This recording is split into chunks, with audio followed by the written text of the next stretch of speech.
Ito na po ang water wheel ng Compostela Davao de Oro. Yun po ang water wheel at saka pump head. At dito ko nilagay yung valve. Hindi ko dinlagay yung valve doon kasi dalawa ng hose ang gagamitin ko, kaya hiniwalay ko na lang ang pump at valve. Ito po ang valve, dalawang valve to, isa dito at dito sa ilalim.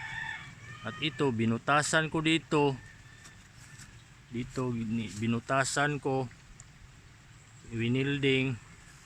At itong hose na ginamit ko yung 1/2 na pinaka makapal, kasi pag manipis ang gamitin dito, lulubo at saka yuyupi pag humahatak ng tubig kasi mabigat at pagtulak ng tubig.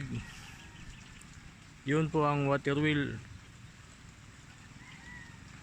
At ito po yung labas niya. At hindi doon kumukuha ng tubig sa ilog.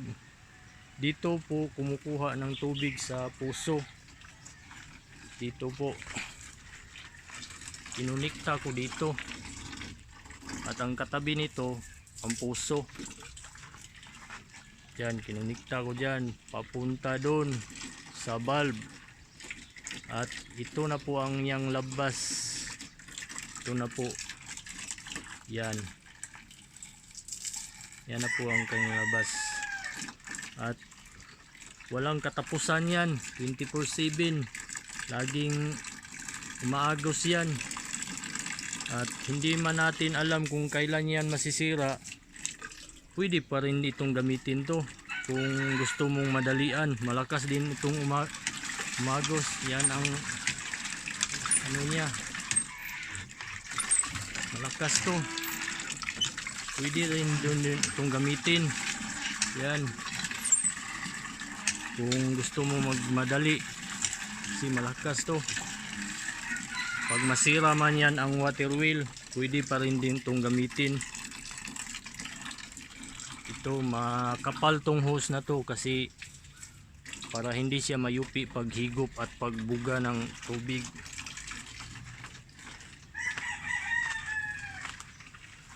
Dito po, ito, may puno na tong tubig na to.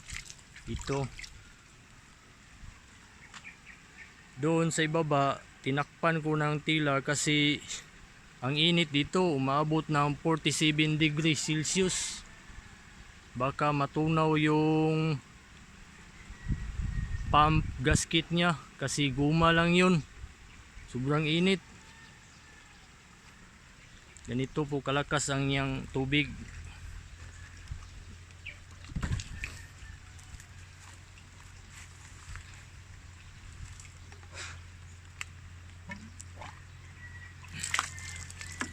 Ganyan po kalakas tubig. Pag hahatak siya ng tubig, parang pipigil, parang mabigatan siya, halos hindi na umikot. Yan o, parang hindi na umikot pag tutulak siya ng tubig at saka hahatak.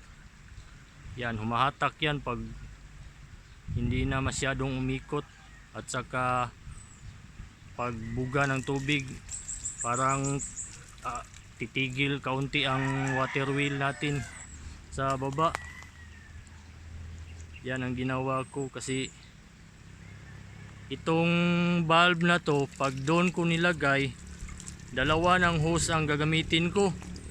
Mahal naman ang hose, kaya isa ko na lang ang gigamit at dito ko na lang nilagay yung valve dito at saka valve. Dalawang valve kasi yan, kasi hihigop, sisira at bubuga. Dito binutasan ko, ito kinunikta. Ganito po kalakas ang tubig niya. Ito po. Oh. Susukatin natin kung ilang litro sa ilang segundo sa 1 litro. Ito po. po, may buti akong dala dito na 1 litro. Sukati natin.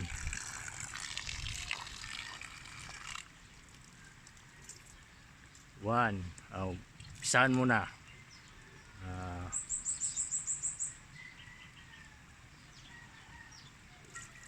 1, 2, 3, 4, 5, 6, 7, 8, 9, 10, 11, 12, 13, 14, 15.